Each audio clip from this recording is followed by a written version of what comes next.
Masih di Indonesia, ide untuk Indonesia. Mbak Ida, ada nggak sih kebijakan pemerintah daerah yang buat misalnya setiap hari ini kita gunakan apa? Udah ada belum? Kalau untuk khusus baju bodoh sih nggak ada. Belum, berarti bisa diusulkan tuh nanti. Bisa, iya. Itu ide yang bagus. Tapi sekarang secara tidak langsung kalau acara-acara daerah itu sudah pasti wanita-wanitanya pasti memakai baju bodoh. Lebih atau banyak, bagaimana? karena yang ketemu dengan saya lebih banyak minta gitu. Saya ada acara, padahal mereka cuma menghadiri loh. Yang tadinya demen pakai kebaya, mungkin karena sekarang kebaya itu kan kalau bagi wanita berhijab dia terlalu menampakkan lekuk tubuh. Nah sementara baju bodoh itu agak loose, baju labu agak loose. Jadi banyak sekarang justru datangnya permintaan itu dari wanita berhijab justru. Kalau misalnya untuk potensi pasarnya sendiri, lalu bagaimana strategi marketing dari Mbak Ida? Apakah hanya memang mau fokus di sini saja atau kedepannya juga mau keluar dari Makassar? Waktu pertama kali saya berkecimpung di dunia ini, desain baju bodoh, saya sama sekali tidak punya strategi marketing yang spesifik. Jadi itu benar-benar mengalir begitu saja, word of mouth, orang-orang cerita, kemudian akhirnya permintaan banyak, ya. Segmentasi pasar terbuka dari menengah ke bawah sampai menengah ke atas, karena saya sangat yakin semua perempuan ya di Sulawesi Selatan pengen sekali pakai baju bodoh yang cantik. Tugas saya bagaimana, tugas para desainer lokal itu bagaimana caranya supaya baju bodoh itu lebih dicintai oleh para perempuan di Sulawesi Selatan. Pasar kami sudah merambah bukan cuman di Sulawesi Selatan, ke Jawa, Jakarta ada, kemudian ke daerah Kalimantan juga, malah sampai ke negeri jiran. Saya dengar juga sekarang katanya di sini ada kayak tren juga yang anak-anak muda sekarang pada saat mau menikah, mereka itu sekarang sangat bangga sekali dan ingin sekali pakai baju bodoh. Oh iya, iya kan? Itu dulu mungkin karena maraknya dulu para pedagang dari India datang ke sini sehingga pengantin-pengantin di Sulawesi Selatan itu memakai kain sari India pada saat mereka menikah. Meskipun atasannya pakai baju bodoh, segala aksesorisnya pakai perangkat lokal, tapi sarungnya selalu pakai kain India. Nah, waktu saya pertama bergelut di dunia sutra, saya merasa bahwa justru sutra ini harus dipakai oleh para pengantin supaya kan? Karena itu khas dari Sulawesi Selatan. Siapa lagi yang mau pakai sutra kalau bukan orang Sulawesi Selatan? Tapi kan sutra itu kalau cuman sutra tok, pengantin pasti tidak berminat dong, karena dia sangat pale, sangat pucat. Jadi akhirnya kita tambahkan aplikasi macam-macam, kristal segala macam, pahit-pahit, akhirnya jadi disukailah sekarang.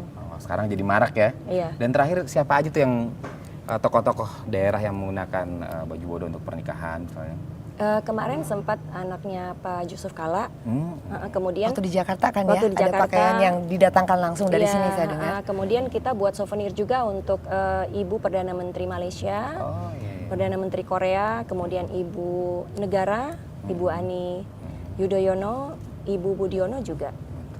Berarti ke depannya ini ada sebuah peluang yang sangat besar. Ya. Tapi Mbak Renita, yuk kayaknya kita buat surprise yuk buat Mas Yofi. Waduh. Wah, ada surprise apa nih?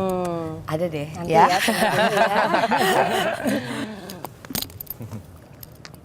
Pemirsa, kalau sejak kecil kita selalu ingat lagu tentang nenek moyangku seorang pelaut, begitu juga dengan pemuda-pemuda Sulawesi Selatan yang sangat hebat kekuatan maritimnya. Dari sejak zaman Sultan Hasanuddin, mereka punya kekuatan yang luar biasa sampai terkenal ke seluruh Indonesia, bahkan sampai luar Indonesia.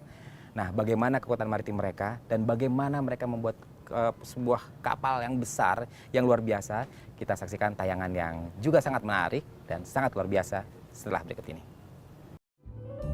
Angin mamiriku pasang. Kapal besar yang termasyur di dunia, Pinisi, adalah karya bangsa Indonesia yang berasal dari suku Bugis dan suku Makassar, tepatnya di Kabupaten Bulukumba. Terdiri dari 2 buah tiang layar utama dan 7 tiang layar lainnya yang siap mengarungi 7 samudera di dunia. Menurut naskah Lontarak Ila Galigo pada abad 14, Pinisi pertama kali dibuat oleh Saweri Gading. Pinisi kita bikin mulai dari lunas, baru kita susun kasih papan tahap per tahap sampai selesai. Berikut tulang-tulang. Setelah itu kita pasang yang namanya lepeh, itu namanya istilahnya manusia itu urat-uratnya begitu ya. Setelah itu kita pasang dek. Dek ya baru kamar. Nanti kamar kan tergantung bagaimana bentuknya gitu. Hamparan pasir putih nan halus di pantai Mandalaria, Desa Ara, menjadi saksi kepiawaian orang Ara dalam membuat kapal pinisi. Bila kapal pinisi besar tidak bisa kita miliki, kita dapat membeli miniaturnya.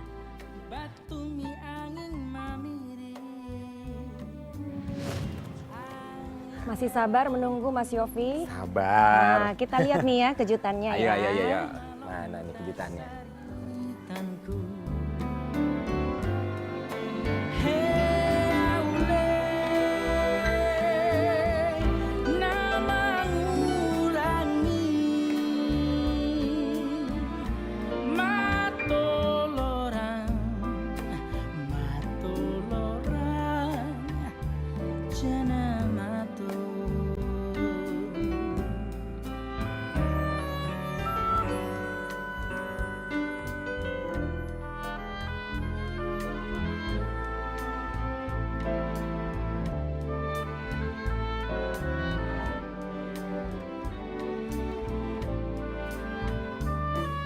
Nah, ini dia kejutannya nih, Mbak Renitanya pakai baju Kalau yang bodo. ini bukan model tapi Iya. Model dari Jakarta ya?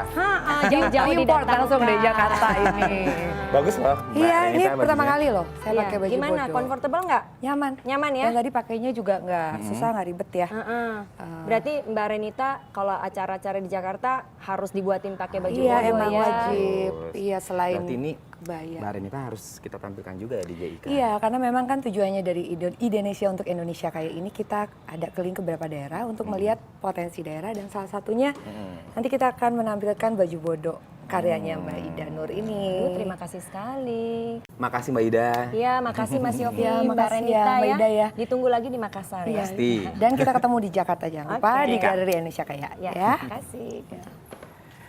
Dan pemirsa, saya mengingatkan jangan lupa saksikan terus pertunjukan seni yang penuh kekinian di Galeri Indonesia Kaya. Setiap Sabtu dan Minggu jam 3 sore selalu ada pertunjukan seni budaya menarik, dan untuk melihat jadwal acaranya bisa dilihat di www.indonesiakaya.com.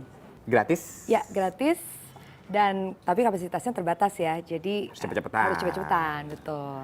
Pemirsa, sampai sekian saja perjumpaan kita di Indonesia. Saya Yofi Dianto undur diri. Saya Renita Sari Adrian. Cinta budaya, Cinta cinta Indonesia. Indonesia.